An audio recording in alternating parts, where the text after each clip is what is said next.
Hey guys, Hybrid here with another screenplay. Like I said in the comment, if you actually read the comments, not comments, description, sorry.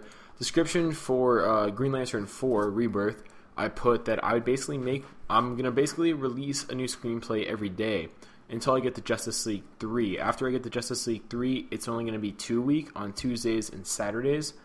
Obviously leading up to my last one, which is Justice League 4, which I'm going to go back to the animators that emailed me, and I made that video that one time, and we'll start working on, what we need to do to hopefully bring the best finale I can possibly bring you guys. But anyways, this is the Martian Manhunter screenplay. I know a lot of people have asked me about a Martian Manhunter 1, and I said it was coming, and after I introduced Martian Manhunter in my Justice League 2 screenplay, I felt naturally I had to follow that up sometime.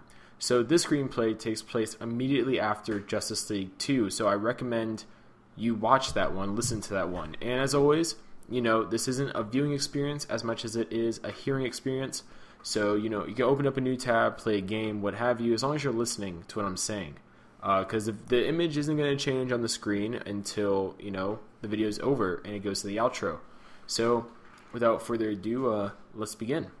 So we see the Martian Manhunter arriving back on Mars, essentially, but he calls it Malefic, because that's what the Martians called their homeland of Mars. I looked it up in comics, that's actually what they called it.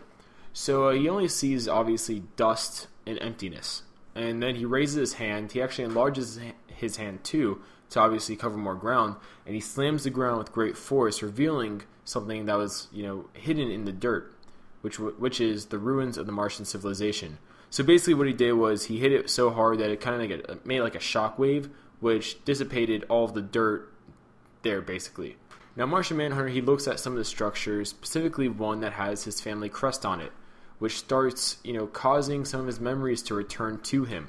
Now, a big thing I'm doing in this screenplay is it's going to be flashback heavy. I'd say probably 80% of the movie would take place in flashbacks, just because it would give, history to the character and also background. Because I know a lot of people they asked me, in Justice League 2, why is Martian Manhunter working for Darkseid? Is a disciple of Darkseid? Like, why is that? And this is me explaining that. I'm going to give you the history behind what happened that led to that. So, hundreds of years ago, he was Prince John Jones of the Green Martian race.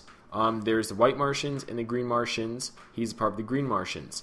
Now, the Martians didn't speak like, humans do using vocal cords. Instead, they connected to each other via telepathic mind bridges, which is pretty cool. It's a much more intimate experience. You couldn't hide your thoughts, your feelings, your desires from other people. It made Martian civilization kind of a utopia in a sense, because everyone was honest with each other. Like, you couldn't be deceitful really, because everyone would know. So you're not being deceitful anymore. So John, he also had a twin brother named Malefic Jones. I'm just going to say Malefic just because saying the actual pronunciation is so complicated, and I wish you guys could see how it's spelled. Anyways, they're twins. Now, twin birth was a very rare thing on Mars, and usually one of the babies was born with a defect. In this case, it was Malefic, and he was born without the ability of telepathy, which obviously made him naturally an outcast in the Martian civilization. But with this, he gained the ability to block people from his mind, which was a skill he obviously used quite often in the years to come. Now, he hated Martian civilization, unlike John, and especially hated the telepathic dominated way of communication even more, because people looked at him different, and people made him feel like he was a lesser being, when obviously he, as a prince, felt like a superior being to them. So he kind of had a superiority complex to that, degree, and also it just made him resent his culture, essentially. The only thing he seemed to do is read a lot of history, scrolls, what have you, especially about the Martian god of death and darkness called Harunmir.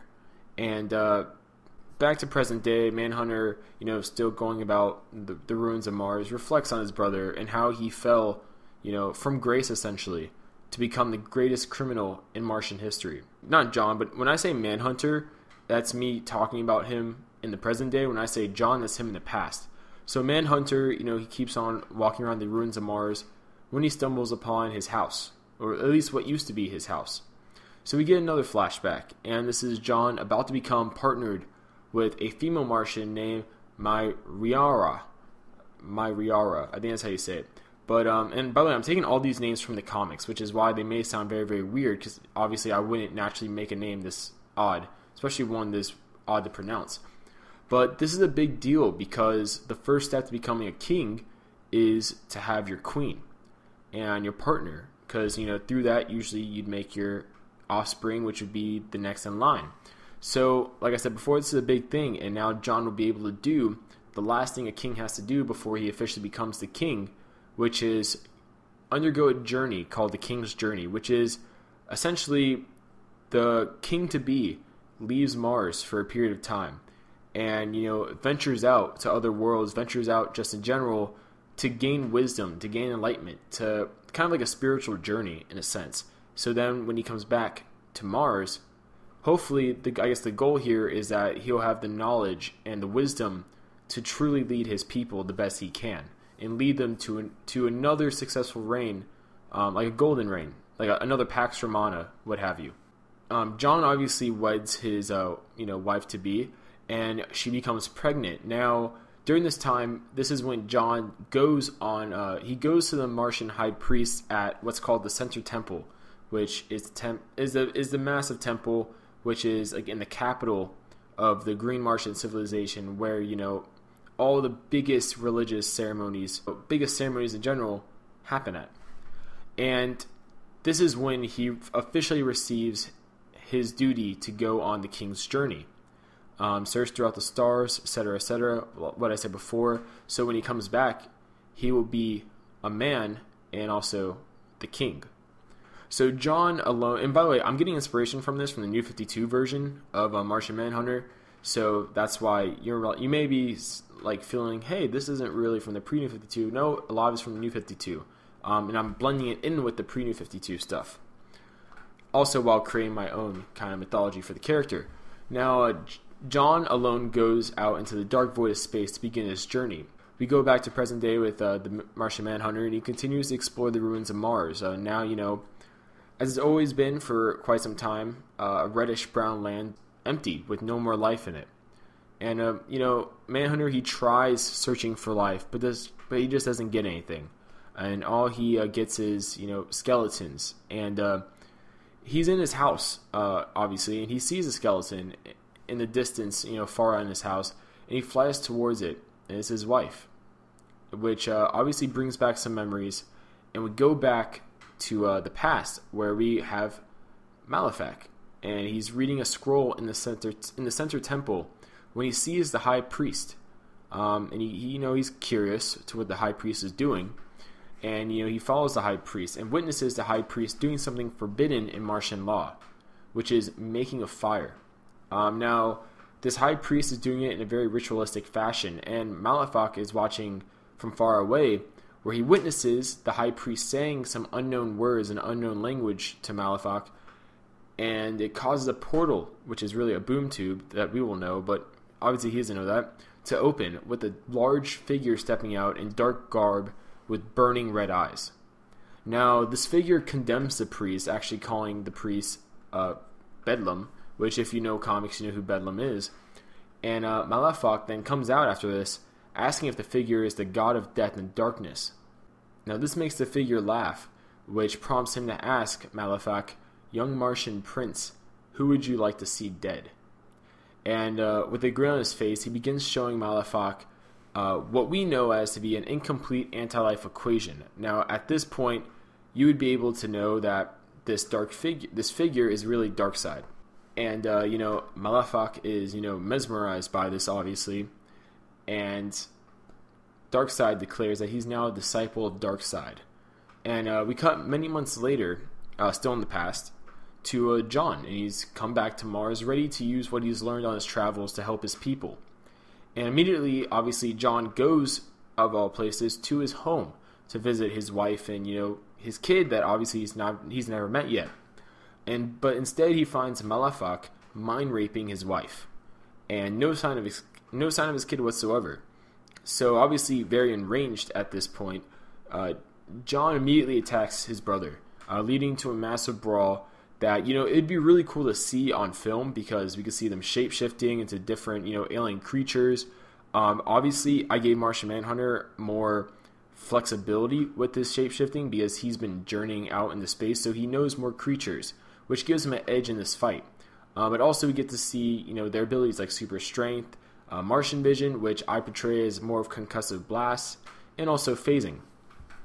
So John, like I said before, because he has much more versatility, or he's much more versatile with this shapeshifting, he's able to defeat his brother in combat, eventually pinning him down. Now John almost kills his brother until he notices everyone around him on fire, burning alive by an unknown cause, while Malefic is just laughing. John, he begs his brother to stop what he's doing, but his brother is saying that their precious telepathy ended up being their own downfall. Now with this, John, he's just so mad at this point. The whole world around him is coming, burning down, literally burning down around him, and he kills Malefic. With this, the flames stop, and John goes back to his home once again, hoping, his wife's safe, to go see his family, but it's too late. His wife's dead. Now John falls to his knees, letting out a heartbreaking moan, which hopefully, if this was made into a movie, we would really feel that, and hopefully a few people in the audience, shed a tear, some sad moments. But Darkseid then appears before him, and John reads his mind, knowing Darkseid's participation in what has just occurred, and he strikes out at Darkseid. But Darkseid just grabs his fist and basically backhands him through the walls of his home into the ground nearby, creating a crater. Now Darkseid launches, his fist at him to, I guess, hit him again, obviously, but John phases through this punch and ends up counter-attacking Darkseid by punching him, which, sends Darkseid up into the air. But Darkseid, he can fly also, so he gathers himself, just hovering over the air looking at John. At this moment, John releases a concussive blast, Martian vision, which, Darkseid neutralizes with his Omega Beam, and this produces a lot of dust from, the colliding blast. So John flies up to, have vision, because obviously he can't see, with all of this, dust and everything.